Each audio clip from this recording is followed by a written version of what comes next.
Let me start off by saying I understand there are worse places in the world to stay than the United States of America.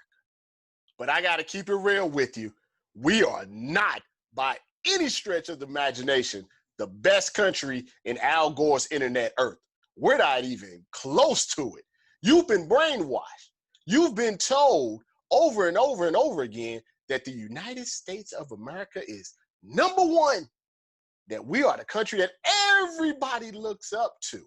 But if you dig a little deeper, we're terrible. We're horrible. We're not great at all. And let me explain to you why. Let's start with the name, the United States of America. Now, when have our states ever been united? We had a damn civil war. When have we ever been united from 1776 to 2020? Never. We've never been united. What's the other thing that we like to say?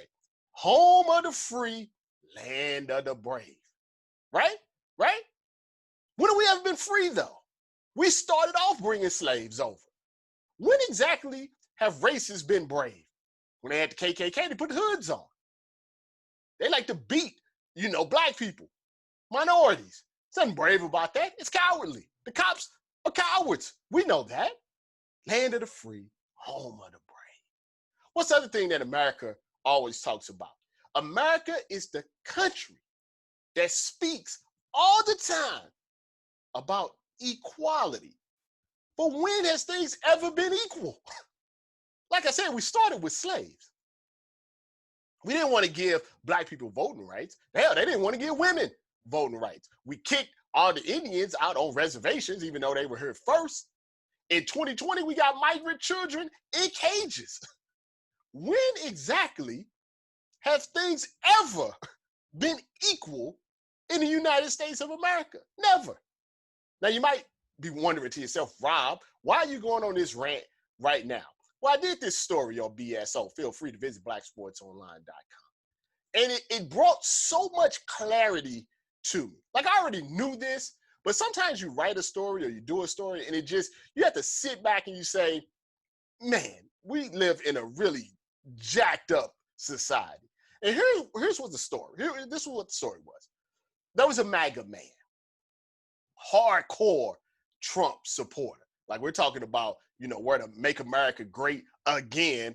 I don't know when that was, hats and all. He loved him some Trump.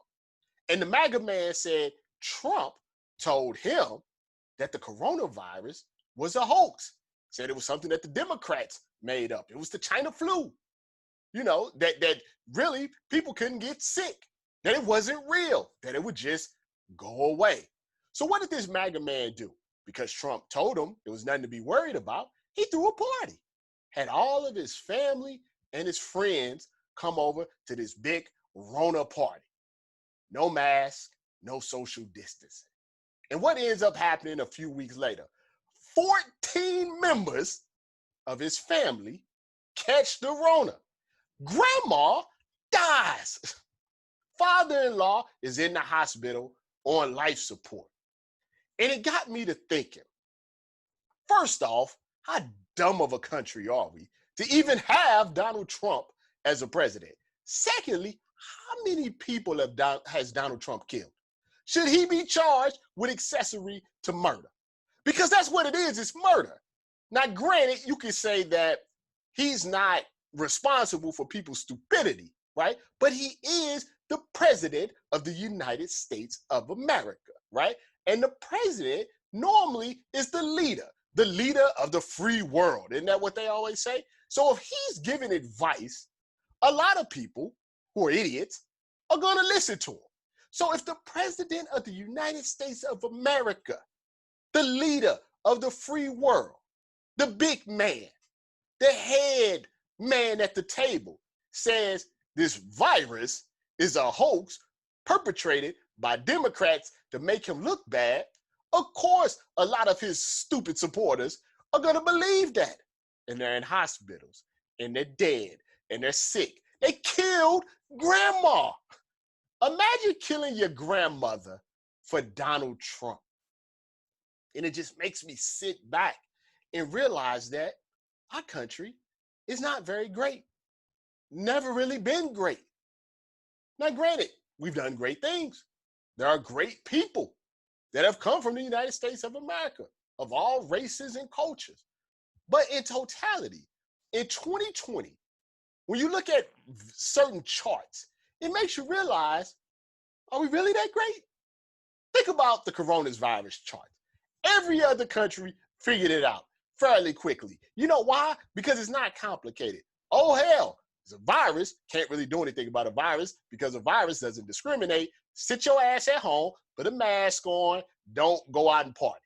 Do that for a few months. The virus will go about its business, kill itself off, and then you can do everything like you want to do. Nope, not the United States of America. We have to go to Marshall's. We have to go to Ross. We have to go to Target. We got to do everything without our masks. We got to go without, get our Call of Duty guns and run up on the governor because we don't want to wear a mask because we're idiots. And then we wonder why our numbers, in proportion, are so much higher. But once again, we shouldn't be surprised. This is the same United States of America that says, you know something, we need guns. We got to have our guns. You know something, we can't stop mass shootings. Mass shootings just can't be stopped. Those are just bad people. You can't take our guns. Every other country, when it comes to mass shooting, the chart looks like this. And then when you get to the United States and mass shootings, it goes like this. Like on The Price is Right, you know, when The Price is Right guy goes, he goes up, that's the United States on anything negative. And you know, the other thing that made me realize, even though I already knew it, that this country wasn't great, was this. When the coronavirus hit, right, all of a sudden, like magic, we had $1 trillion to give to people. $1 trillion, just like that. $1 trillion. Where's it been sitting at? I was like, where's it? We give everybody $1,200. Where's this money been sitting at? We have homelessness, high unemployment, you know, people struggling day to day, check to check and everything. And we've been sitting on $1 trillion that we could have gave them from jump. No problem. Just like that. Here's your cash. But then I realized, I said, you know something, Rob? You know why? You know why we're sitting on $1 trillion, but we don't really want to help poor people? Is we came up with all of these plans and the payback, you know, the protection program, you know, for your payroll and the loans and the grants and everything. And then you sit back and you say, who got all that money? The rich people. The rich people got all of the grants. They get millions of dollars. They don't need it. They get millions of dollars for quote unquote small business loans, while the small businesses are going out of business. But then I thought about that again. I'm like, you know something? That's how Trump is rich. Bankrupt, new loan. Bankrupt, new loan. That's why he don't get his taxes. He's a swindler. The WNBA lady that owns the Atlanta Dream that hate Black Lives Matter, insider trading, gets away with it. Gets away with it. We can't get away with walking down the street. But you know, she can have insider trading, make a whole bunch of money, get away with it. Roger Stone, he goes to jail. No, you don't need to go to jail. You admitted that you did stuff, but you're out. That's how they operate. There is no make America great again. America never was great. And currently, it's not looking very good at all right now.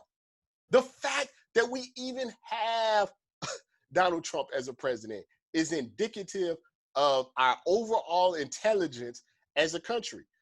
Did you see the video where the guy went to little town in Arkansas, white guy with his Black Lives Matter sign, and all these white people were saying racist stuff, you know, to him, this white guy and all of this stuff. Like, you have to understand this. I know everybody talks about LA and New York, San Francisco, Dallas, Houston, all of these big cities and everything, Boston, all of this stuff. You have to understand, if you've ever driven like coast to coast, you understand that the majority of this country are little small boondock racist towns in the middle of America, just like that one in Arkansas. And trust me, I'm from Missouri, so I've been through it. And they sit there and they look the way that they look because racism ages you by about 20 years. And our country is racist.